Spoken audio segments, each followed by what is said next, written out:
Five-star guard Jordan Smith Jr. has announced his final six schools. This comes to us courtesy of Joe Tipton. Shout out to Tipton Edits on the report.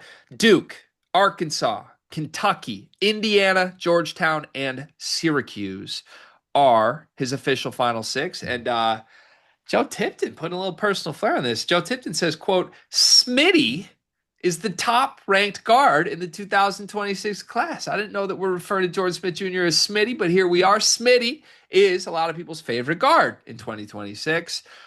Before this list was announced, Jordan Smith Jr. had offers from Louisville, Ohio State, Florida State, Maryland, Oregon, Michigan, Tennessee, UConn, Alabama, among others. But drawing the line at six, I think the only big surprise to me here, Cart, is no Louisville in his final list of schools. I thought they would have made the final cut. Do you share my surprise in that? And what's your reaction to Smitty's final six? I mean, honestly, I'm not too surprised by the list. I think a lot of the chatter with him has come down to like it's a Duke, Arkansas, probably Kentucky thing is what it comes down to. Um, Obviously, shout out to Georgetown and Syracuse for being on this list. A DMV kid, it's good for them to be on the list. When he cuts it to three, I will scoot them out of the way. But no, I don't think anything too surprising about this list. I know Duke feels really good about their spot with him, as do Arkansas fans. But I think a lot of people who are in the industry think that Duke might be the play for him. So not too surprising what his list ended up being.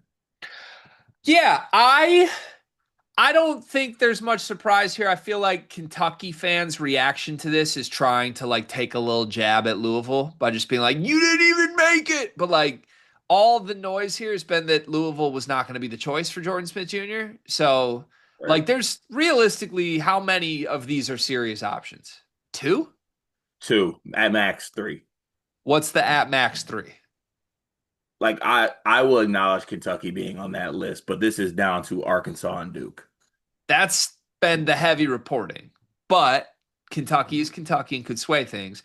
Do you feel that Indiana has any chance to pull off a fast one on everybody? I don't know. I don't know what Indiana's capable of in the Darren DeVries era. I mean, yeah, I don't. I was gonna say like we're not worried about it. So he did do a thing with Lamar Wilkerson. Maybe he's got that in his bag. I don't know. I mean, it does feel like whenever Indiana has like one priority, let's go to the boosters and let's pull a move here. They've been able thus far in the early returns of the Darren DeVries era. But I don't know. To me, I feel like we expect it to be one of these schools is Arkansas or Duke. Then we wouldn't be shocked if something changed and it ends up here. I would put Kentucky and Indiana there.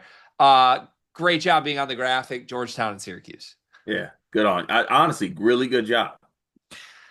Honestly, it just feels good to see Syracuse back on a list for an elite play. I miss when Syracuse was like a top five program in the sport. We need to one day have a day where we come up with the best logos like and how they look on lists. Because I feel like a Syracuse S looks great on these type of graphics. It's the orange. The Is orange that what really it is? looks It really just well. pops. Yeah, and it just brings me like it just goes back to Johnny Flynn, Eric Devendorf era. You're just reminded of when times were simpler. Jerry McNamara died for this. And so did the guy that got hit by the car. Jesus, man. You talk about me. What is wrong with you? I'm That's why you sorry. got to let me drive this win. I'm sorry for that one. That one I'm genuinely very sorry about. Crazy. Jordan Smith Don't, Jr. don't. No, I'm not. Joe, Okay, back to Smitty. back to Smitty. Back to Smitty. I Let's feel like we let's didn't stay mention on this. the road here. I feel like we did. Yeah, to get this more on the straight and narrow. I feel like we didn't give Smitty a little like just to check in here. Like, love his summer game, everything about it. Like, he was one of the top rated prospects coming into this summer, Mhm. right? Um, and we have seen some top prospects this summer get kind of passed up or caught up on by a lot of players. George Smith is not one of those guys. He had a really good U19 gold medal team as one of the few high schoolers on that team. Um, his team takeover was one of the best teams in the EYBL. He was amazing. And as far as like two-way prospects, Jordan Smith is probably at worst the second best two-way prospect in this class. It's probably between him and Caleb Holt. Yeah. No, I completely agree. Anything we've seen from Jordan Smith has been like just round of applause everywhere, both sides of the ball, offense, defense, dog mentality stuff, leader, intangibles, winning, cares about culture, all that stuff. Everywhere he's been, the Team USA performance was great. Like he just kind of can't miss, I feel like right now. I feel like he has universal approval at all levels. And whoever gets him is going to get a good one. I still feel like Duke's the team to beat. I don't know why. I mean, I do know why. It's Duke. It's the brotherhood. But just all things Jordan Smith to me feel like a Duke player. I've been wrong before, but I think it makes sense why Arkansas, Kentucky, and Indiana want to put all their chips in this too and try to make it happen. Yeah, 100%.